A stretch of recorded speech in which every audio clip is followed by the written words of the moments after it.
Demandez ce qui vous a marqué dans l'actualité de la semaine. La déliquescence, la pauvreté des gens. Tous les capitalistes libre-échangistes, libre-marchandises le disent maintenant, il faut contrôler le marché. Je peux vous demander ce qui vous a marqué dans l'actualité la semaine dernière ? Les attentats à Nice, forcément. Attentat au Nice. C'est Nice, évidemment. Bien évidemment, comme tout le monde, ce qui s'est passé à Nice. C'est sérieux, c'est grave, c'est inhumain, il n'y a pas de mots de toute façon. Ça c'est très dur. De la tristesse et puis une impression de déjà vu quand même encore. Une envie à la fois de pleurer, de crier, de se fâcher, et puis on reste complètement stoïque devant les images qu'on peut voir. C'est inqualifiable au fait, parce que je crois qu'on ne trouve plus le mot. C'est incompréhensible, c'est étrange, on est complètement dépourvu face à ça. Au premier abord, on ne s'analyse pas, on se dit pourquoi.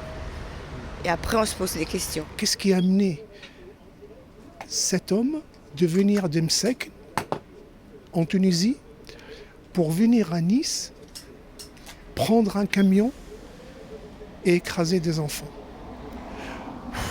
Je regardais à la télé, et c'était sur BFM TV, ils parlaient des attentats. Et en bas, il y avait un bandeau, ils ont parlé d'Istanbul, mais genre juste avec un petit bandeau.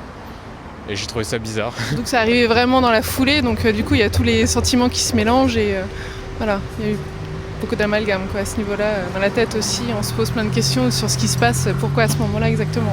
Il y a eu le putsch en Turquie. J'ai cru comprendre qu'il y avait eu une tentative de coup d'État qui avait été finalement une reprise en main de l'actuel chef d'État. C'est surtout les conséquences qui sont flippantes parce qu'il parle de rétablir la peine de mort. La montée de ce type d'extrême,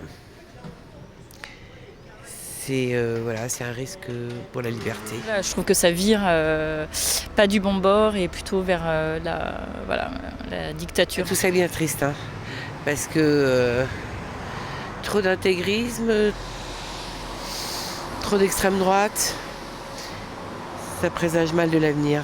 Sinon, j'ai appris qu'en même temps qu'il y avait le putsch, Le Corbusier avait été intronisé par l'UNESCO. Alors l'actualité qui m'a marqué par rapport à ce que je fais moi, c'est Christopher Froome qui court parce qu'il a cassé son vélo dans la montée du Ventoux la semaine dernière sur le Tour de France. C'est un événement qui marquera l'histoire du Tour de France, de la compétition. On parle jamais des trains qui arrivent à l'heure. Moi l'autre jour j'ai pris un train, il est arrivé à l'heure. Ça c'était bien.